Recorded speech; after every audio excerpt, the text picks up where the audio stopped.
आज की dictation 5 minute बाद स्टार्ट होगी। 90 शब्द प्रति मिनट की गति से। Ready, 3, 2, 1 start.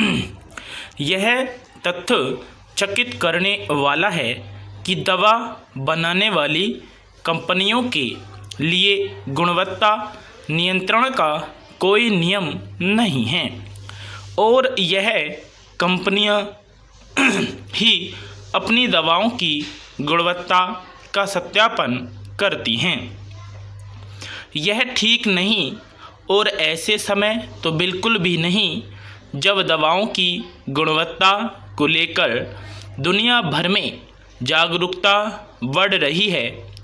चूँकि भारत एक बड़ा दवा निर्यातक देश है और उसे विश्व का औषधि कारखाना कहा जाता है, इसलिए सरकार के लिए यह आवश्यक है कि वह दवा कंपनियों के लिए क्वालिटी कंट्रोल का कोई भरोसेमंद नियम बनाए।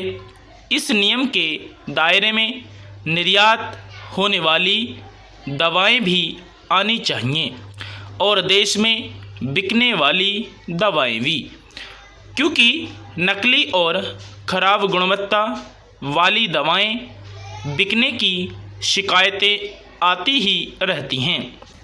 इससे संतुष्ट नहीं हुआ जा सकता कि पिछले दिनों विदेश व्यापार महानिदेशालय ने एक अधिसूचना जारी कर कहा कि 1 जून से कफ सिरप निर्यातकों को विदेश भेजने के पहले अपने उत्पादों का निर्धारित सरकारी प्रयोगशालाओं में परीक्षण कराना आवश्यक होगा।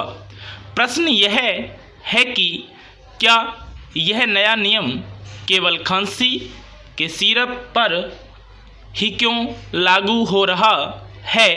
क्या इसलिए कि पिछले वर्ष गाम्बिया में और उज़्बेकिस्तान में भारतीय दवा कंपनी की ओर भेजे गए कफ सिरप में खामी पाई गई है? विश्व स्वास्थ्य संगठन ने भारतीय कंपनियों की ओर से इन देशों में निर्यात किए गए कफ सिरप से कुछ बच्चों की मौत का भी दावा किया। यद्यपि इस दावे को भारत ने चुनौती दी, लेकिन देश से निर्यात होने वाले कफ सिरप की गुणवत्ता को लेकर विश्व के कुछ देशों में संशय पैदा होना स्वाभाविक है। यह ठीक है कि विदेश व्यापार महानिदेशालय ने कफ सिरप के मामले में एक आवश्यक कदम उठाया, लेकिन ऐसा कदम तो निर्यात होने वाली सभी दवाओं के मामले में उठाया जाना चाहिए। इसकी अनदेखी नहीं की जा सकती कि कुछ समय पहले एक भारतीय फार्मा कंपनी की ओर से अमेरिका भेजी गई आई ड्रॉप में खामी मिलने की बात सामने आई थी।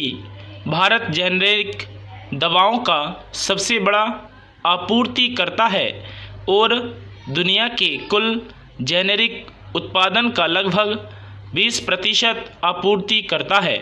भारत के दवा उद्योग की व्यापकता को इससे समझा जा सकता है कि देश में 3000 से ज़्यादा दवा कंपनियां हैं जो 10,000 से ज़्यादा फैक्ट्रियों के जरिए दवाओं का उत्पादन करती हैं। 2014 से 2022 के बीच भारत का दवा निर्यात दोगुने से भी ज़्यादा बढ़कर 24.6 अरब डॉलर के स्तर पर पहुंचा।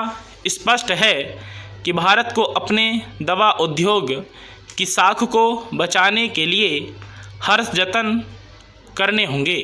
जिस तरह विदेश व्यापार महानिदेशालय कफ सिरप के निर्यात के मामले में सक्रिय हुआ, उसी तरह औषधि महानियंत्रक को भी यह सुनिश्चित करना चाहिए कि देश में बनने वाली दवाओं की गुणवत्ता को लेकर कहीं कोई सवाल न उठने पाए। स्टॉप। अगर आपको दोस्तों इसका पेड बैच चाहिए जिसमें हम लाइव डिक्टेशन कराते और उसको रीडिंग कराते हैं, जिसमें कि 6 से 7 डिक्टेशन रहती है और बहुत बढ़िया बैच होता है। आउटलाइंस उसकी हम सुबह में दे देते और